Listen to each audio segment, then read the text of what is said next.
नमस्कार, सुप्रभात। +2 क्लास के सभी विद्यार्थियों का हिंदी की कक्षा में स्वागत है।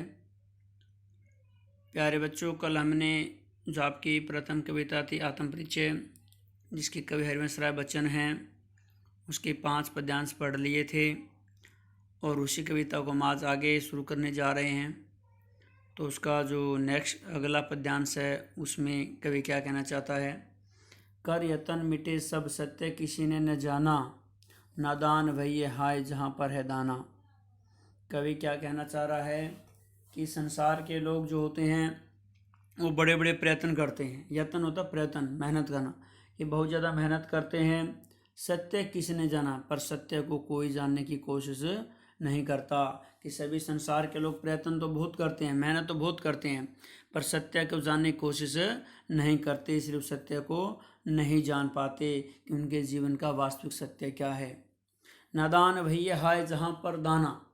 नादान होता है, नादान को मूर्ख कह सकते, इसको कुछ ज्ञान ना हो, भोला भाला भी कह सकते हैं। नादान वही हाय जहाँ पर दाना। दाना के यहाँ कई अर्थ हो जाते हैं, लेकिन मैं यहाँ अर्थ ले रहा हूँ बुद्धिमान। कि नादान लोग भी वहीं रहते हैं जहाँ पर बुद्धिमान लोग भी रहते हैं।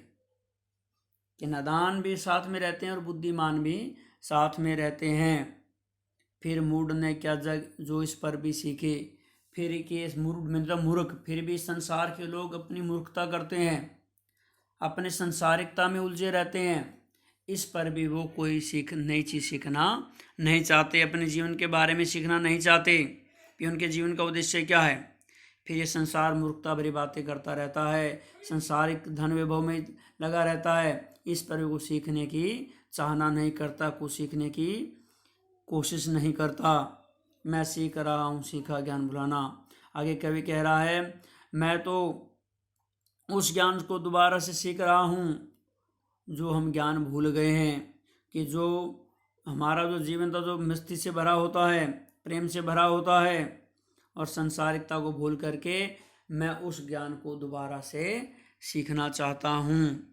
लेकिन जो भाव यह है कि संसारिक लोग जो संसार में उलझे रहते हैं और वो नया कुछ सीखना नहीं चाहते, संसार के ही धन दौलत को इकट्ठा करने में लगे रहते हैं। लेकिन कवि कहता है कि मैं उन सबको छोड़ करके उस मस्ती भरे ज्ञान को सीखना चाहता हूँ। आगे कवि कहता है, मैं और जग और कहाँ का नाता। कि मेरा और इस संसार का कोई नाता नहीं है। आगे हरिवंश राय बच्चन जी कहते हैं कि मेरा और इस संसार का कोई नाता नहीं है। कि मैं तो भावनाओं का कवि हूँ, संसार के रीति रिवाजों से भिन्न हूँ, इसलिए संसार और मेरा कोई रिश्ता नहीं है, कोई नाता नहीं है। मैं भावनाओं को महत्व देता हूँ और संसार के लोग धन वैभव को महत्व देते हैं। मैं बना बना कितने जग रोज मिटाता। आगे कवि कह रहा है, मैं तो प्रतिदिन न जाने कितने संसार बनाता हूँ और कितने को ही मिटा डालता हूँ। कहने का भाव क्या है, ये मिटाने की बात है कल्पनाओं में। कि कवि कह रहे हैं, मैं रोज़ कल्पनाओं में नए नए समाज को रचता हूँ, नई नई चीज़ों को रचता हूँ, और वो कल्पनाएं साकार नहीं होती और मिट जाती है। अगर हम अपने जीवन में झांक करके देखें तो समझ सकते हैं कि हम प्रतिदिन कितनी इच्छाएं करते हैं, कितनी कामनाएं करते हैं, इन्हें पूरी नहीं होती। वो भी एक संसार है, हमारी इच्छाओं का संसार है, कल्पनाओं का संसार है। तो यहाँ कवि कह रहा है, ऐसे कितने संसारों को मैं प्रतिदिन मिटा देता हूँ। जग जिस पृथ्वी पर जोड़ा करता वैभव, मैं प्रतिपग से उस पृथ्वी को ठुकराता हूँ। किस आगे कवि कह रहा है कि जो जग मैंने संसार के संसार के जो लोग पृथ्वी पर हमेशा धन संपत्ति इकट्ठे करने में लगे रहते हैं। वैभव का यहाँ अर्थ है धन संपत्ति। कि जग के जो लोग, संसार के जो लोग हैं, सारी पृथ्वी पर धन संपत्ति इकट्ठे करने में लगे हुए हैं, लेकिन मैं प्रतिपक्ष से उस पृथ्वी को ठुकराता हूँ। लेकिन मैं जो संसार का धन वैभव है उसकी मेरे में कोई लालसा नहीं है। मैं इस धन वैभव को ठुकराता हूँ और ठुकरा कर ही चलता हूँ। यानी कहने का कवि का भाव क्या है कि मेरे मन में सुख समृद्धि की, धनेश्वरी कोई कामना नहीं है। अगला पैरा, मैं निज रोदन में राग लिए फिरता हूँ। आगे कवि कह रहा है, निज रोदन रोने में, मेरे रोने में भी प्रेम छिपा हुआ है। राग का अर्थ क्या होता है, प्रेम। कि मेरे रोने में भी प्रेम छिपा हुआ है। शीतल वाणी में आग लिए फिरता हूँ, कि मेरी वाणी में शीतलता अवश्य है, कोमलता अवश्य है, लेकिन उसमें भी आग है। ये आग क्या है? लोगों को समझाने की, लोगों को उनके जीवन के बताने की, कि लोग जो संसारिकता में उलझे हुए हैं वो मेरी वाणी को सुने और अपने वास्तविक जीवन को पहचाने, कि मेरे जो रोना है उसमें तो मैं प्रेम लेकर घूम रहा हूँ, और जो मेरी शीतल वाणी है उसमें मैं संदेश देना चाहता हूँ, उसमें प्रेम की जो आग है, संसार के लोगों को नया जीवन सिखाने की जो बात है, उसकी आग लेकर के मैं घूम रहा हूँ। हो जिस पर भूपों के प्रासाद निछावर, मैं वह खंडर का भाग लिए फिरता हूँ। आगे कवि कहता है कि मेरा जो जीवन है, मेरा जो वो छोटा जीवन है, उस पे तो अनेकों अनेकों राजाओं के प्रासाद, प्रसाद में होता महल, महलों को निछावर किया जा सकता है, कि मेरे पास खंडर का टूटा फूटा ये जो घर है, यानी मेरा जो जीवन है जो प्रेम से भरा हुआ है, आत्मशक्ति से भरा हुआ है, ये खंडर अवश्य है, लेकिन इस खंडर पर जो टूटा फूटा भवन है ये इतना मूल्यवान है कि इस पर भी राजाओं के महल को निछावर किया जा सकता है। कहने का भाव क्या है कि कवि अपने जीवन से पूरी रूप से पूर्णतः संतुष्ट है और वो बाकी वैभवों की इच्छा नहीं करता।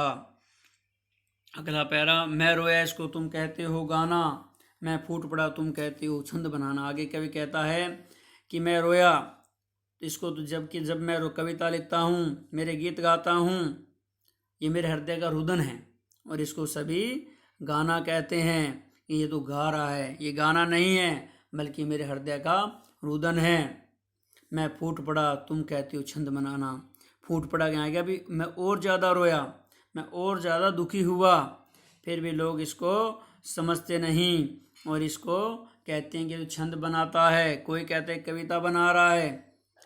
तो कवि की पहले दोनों का अर्थ मैं दोबारा बताता हूँ। कवि कहता है कि जब मैं रोया यानी अपने भीतर के दुख को बताना चाहता हूँ, तो लोग कहते हैं कि ये तो गाना है, इन कवि के गाना नहीं है, मेरा रुदन है। अर्थ फूट पड़ा यानी और ज़्यादा रोया, तो लोग इसको कहते हैं तो छंद बना रहा है, कविताएं बना रहा है, लेकिन मेरी भावनाओं को कोई नहीं समझ सकता।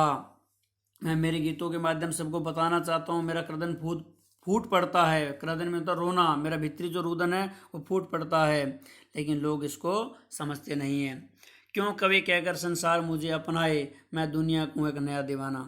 आगे कवि कहना चाहता है कि संसार के लोग मुझे कवि समझकर क्यों अपनाना चाहते हैं, मुझे केवल कवि मानते हैं।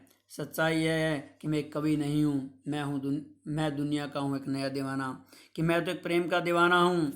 इस जो जीवन की मस्ती है, इस मस्ती का दीवाना हूँ। मेरे हृदय में अपार मस्ती भरी हुई है, मैं इसको सभी को बताना चाहता हूँ। इनके लोग, संसार लोग मुझे केवल कवि समझ रहे हैं, वास्तविक मेरी शिक्षा जो मेरा उद्देश्य है उसको समझते नहीं हैं। लास्ट जो इसका पद्यांश है, मैं दीवानों का वेश लिए फिरता हूँ, मैं मादकता निशेष लिए फिरता हूँ। आगे कवि कहता है कि मैं इस संसार में दीवानों यानी प्रेम के दीवानों, जो मस्ती वर्ग के दीवाने हैं, जो अच्छा जीवन जीना चाहते हैं, ऐसा वेशभूषा धारण करके घूम रहा हूँ, संसार में विचरण कर रहा हूँ। इसे जो मेरी वेशभूषा को देख करके लोग मुझे दीवाना समझते हैं। दीवाने का दूसरा था पागल, ये मुझको पागल समझते हैं। परंतु मैं मादकता निशेष लिए फिरता हूँ, कि लेकिन उसमें मादकता है, मादकता होती है मस्ती, लेकिन मैं अपने जीवन में पूर्ण निशेष यानी पूर्ण मस्ती लेकर के घूम रहा हूँ। मेरे काव्य में संपूर्ण मस्ती है, मेरे जीवन में संपूर्ण मस्ती एक और उल्लास से भरा हुआ है। इसको सब लोग नहीं जानते, जिसको सुनकर जग झूमे झुके लहराए, मैं मस्ती का संदेश लिए फिरता हूँ। आगे कवि कह रहा है कि मैं तो ऐसे गीतों को लेकर घूम रहा हूँ, ऐसा जीवन लेकर घूम रहा हूँ जिसको सुन करके, उन गीतों को सुन करके जग झूमे, कि संसार के लोग झूम उठें, झुकें, प्रेम से झुक जाएं, लहराएं और मस्ती से लहराने लगे। कवि का कहना है कि मैं अपने पाठकों को मौज और मस्ती का संदेश देना चाहता हूँ, कि मैं ऐसा संदेश लेकर के आया हूँ जिसको सुन करके सभी संसार के लोग झूम उठें, प्रेम से झुक जाएं, मस्ती से लहराने लगे। मैं ऐसा मस्ती का संदेश सबको देना चाहता हूँ। कहने का भाव क्या है? कवि कह रहा है कि मेरी कविता में केवल प्रेममय भावनाओं की, मस्त भरी भावनाओं का ही वर्णन है। तो ये आज इसको कविता थी, कल हमने पढ़ी, आधे आज पढ़ दिए, पूरी कविता हमारी होगी आत्म परिचय। तो इसके क्वेश्चन आंसर हम कल करेंगे। सभी विद्यार्थियों से मैं अनुरोध करता हूँ कि वो इसको पढ़ें, इसको सुने ध्यान से, क्योंकि ये आपका जितना आपका सिलेबस साथ साथ हो जाएगा उतना ही अच्छा है। धन्यवाद।